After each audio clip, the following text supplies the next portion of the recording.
Thank God, I saw my Sunday school teacher not long ago. You believe she's still alive? When I was a little boy, I had a funeral of all places. And she said to me, Tony, I thought she was the most beautiful thing in the world when I was about this high. She said to me, Tony, it's real to you, buddy, it's stuck. 41 years. And the joy of my life has been on Jesus. Amen. Trying to do what David did. Where's the flowers and the candy? What do you want me to do, God? And how can I please you? And I don't want to be just saved. I want a relationship with you. I want to walk with you and talk with you like Adam did in the cool of the day. That's right. I don't want to just miss hell. I want to know heaven. I want to know you, God.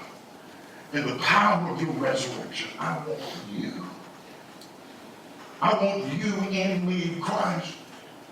I go over to the universities and I get at the altar in the chapel and I pray and I say, oh God, please don't let me leave like I came. And change me. Don't let me be this. Please, God, please conform me to the image of Christ. Please. You don't want to be like this. I don't want to be like this either. Help me. That's the joy of my life. Of all the things tasks that God's given me in life, the one I've enjoyed the most is being a dad. It is.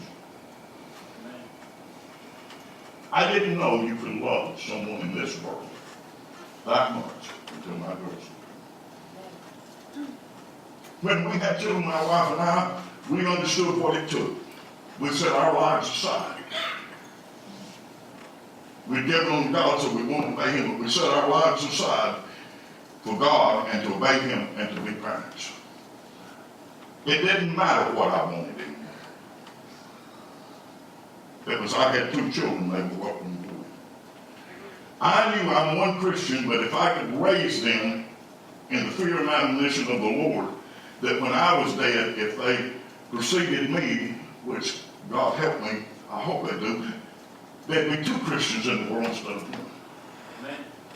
I can't tell you this morning, in a few moments when I get this invitation, everybody's going to come to Jesus, but I can tell you this much. I have a responsibility to have 2 young ladies serve God. Amen. I knew that by my life, I would have some influence on whether or not those 2 girls would come to Jesus if they would trust the God of my salvation. That's right. When my oldest daughter got to Monterey Presbyterian College, and I'm a Baptist, but that's where Billy Graham lives. I'll get him close. When she got to Monterey Presbyterian College, she went to see the chaplain, and the chaplain told her, here's where you're at.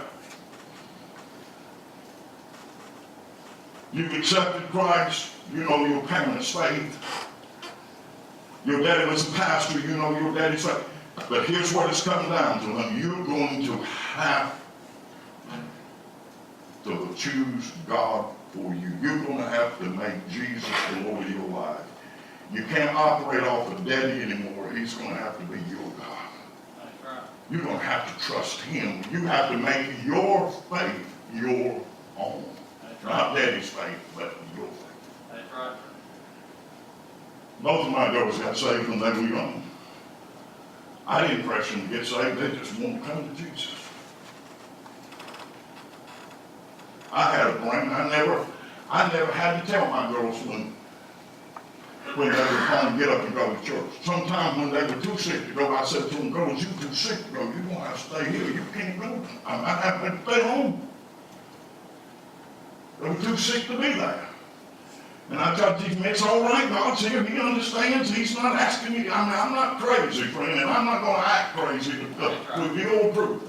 Amen. I'm not going to punish my children so you think I'm a good minister. Because I know something. Long before there was a church, there was a family in the Garden of Eden. Amen. And a church is made up of families. And your church will never be any stronger than the families that make it up. If you want a strong church, you better go and get a strong family. That's right. Bring it.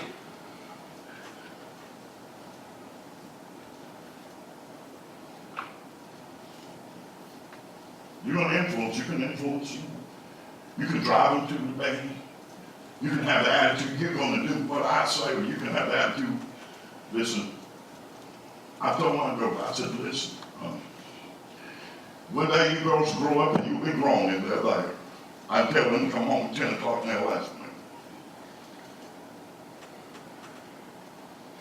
They're there.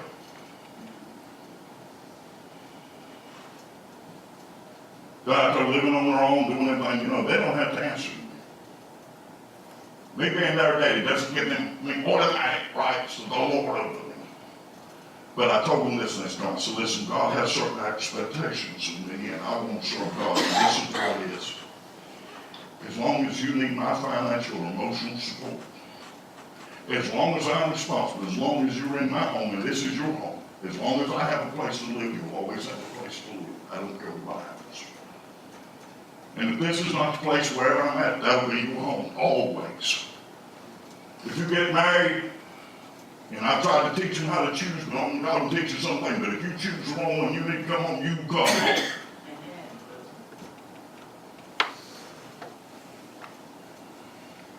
But I don't believe in divorce. I don't either.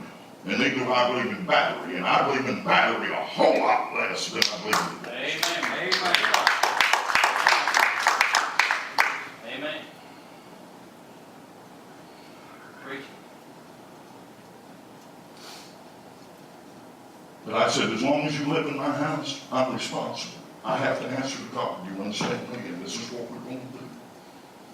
Because this is what God requires of me. Now, when you get old enough and you have your own home and own everything, what you do, you won't have to answer your daddy. If I come over there and I got thrown attitudes, you can say, Daddy, leave, because you got a right to say what goes on in your house. You understand?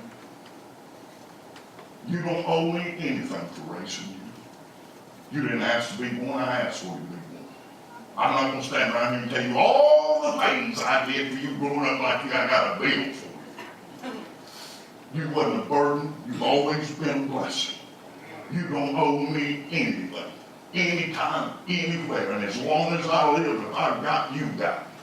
Don't ever go hungry. Don't ever do without. I would do without before I let my children do without. Amen. Even now. Me too. And I don't understand dads who can sit around and not work. Listen. I don't. And you say, oh, you got an easy job. Let me tell you something.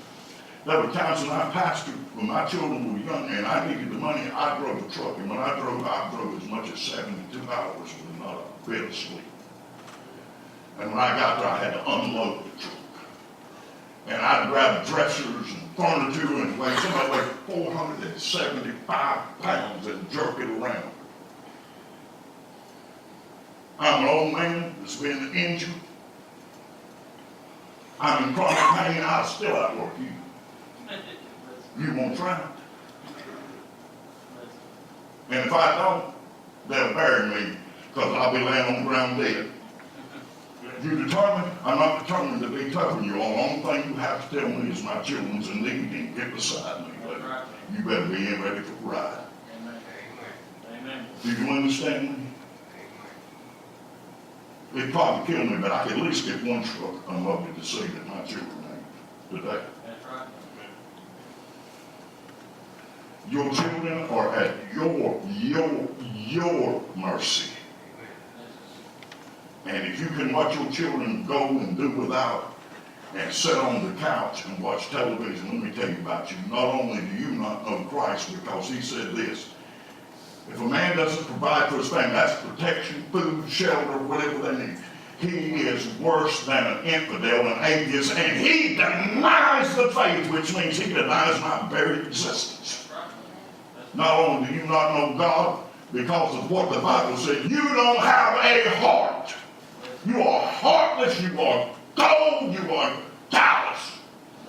And you need to come to Jesus so he can regenerate you, because you killing yourself and I'm going to feed your children. Buddy.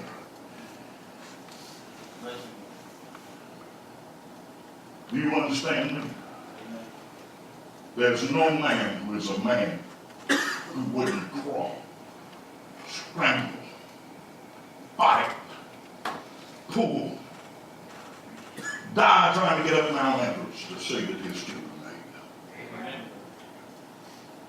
Or his wife didn't have to do that.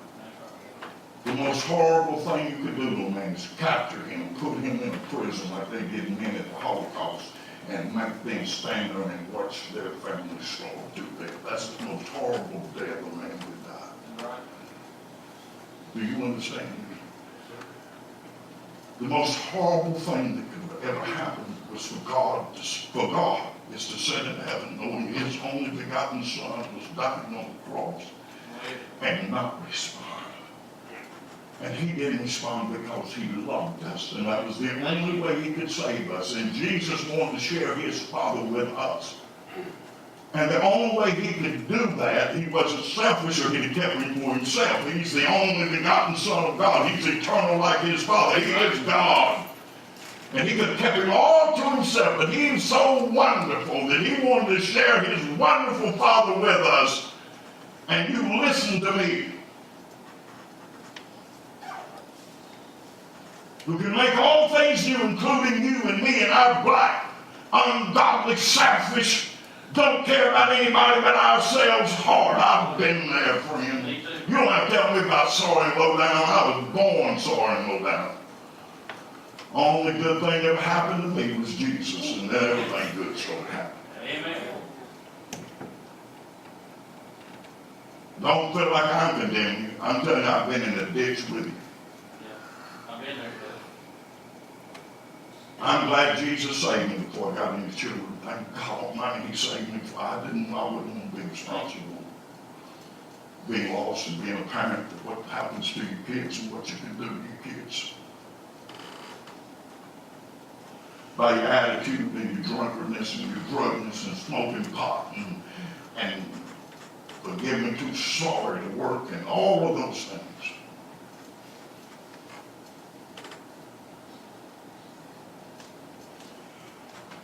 See, I find myself on my knees saying, God, thank you for what you've given me, because within myself I don't deserve it. Amen. What I deserve would be hell, instead of, oh my God, me saying, you God, I don't know what I did to deserve this. Why not you, Pam? What did you do to dodge the bullet? Why not you?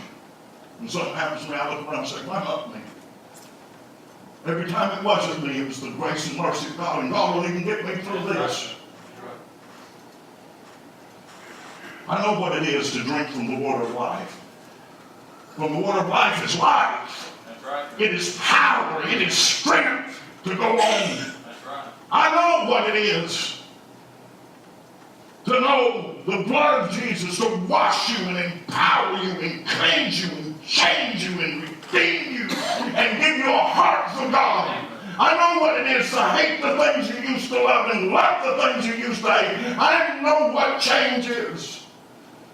And it can only be achieved by accepting Jesus Christ. You'll never be good enough.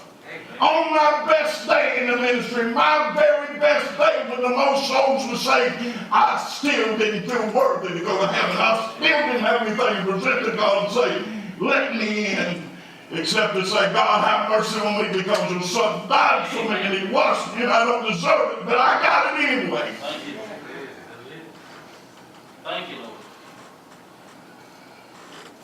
You don't want to share that with your children. It's getting your way. Show them what a tough guy you are. Is hanging out with a guy that's really worth it, friend. Does it mean that much to you? Does it really mean that much? Not to me. Not to me, it doesn't. You hang out with guys, and I'll sit there and say, God, help my children. That's right. Go on, hang out. I went and got to the Lord 40 years ago. 40 years ago. I visited him in the funeral home a little over a week ago. He stood there and cried, and I cried with him. God, we needed a preacher because they couldn't need one else to do anything. He cried, and I cried with him. And he said, I don't know what's wrong, Tony. My son accepted the Lord. My son going to church. My son went out in the backyard in our house because his girlfriend broke up with him last Christmas and he hanged himself and his mother found him laying on the ground dead and I don't know what's wrong. What happened? And I said, in the Garden of Eden, when Adam chose sin with God, started. That's what caused it. Don't kick Adam's brain out. What makes you think about him having chosen sin? You wouldn't have chosen. How do you know? God forgave Adam. That's where it started. And I said, when it started, there's no perfect people. And sometimes, even in a believer's life, they can get so dark, it can become so dark. I said, I've knelt beside my bed before and said, God, please, it's so dark. Please, but just a little light. Please, God, let me see just a little. Come on, brother.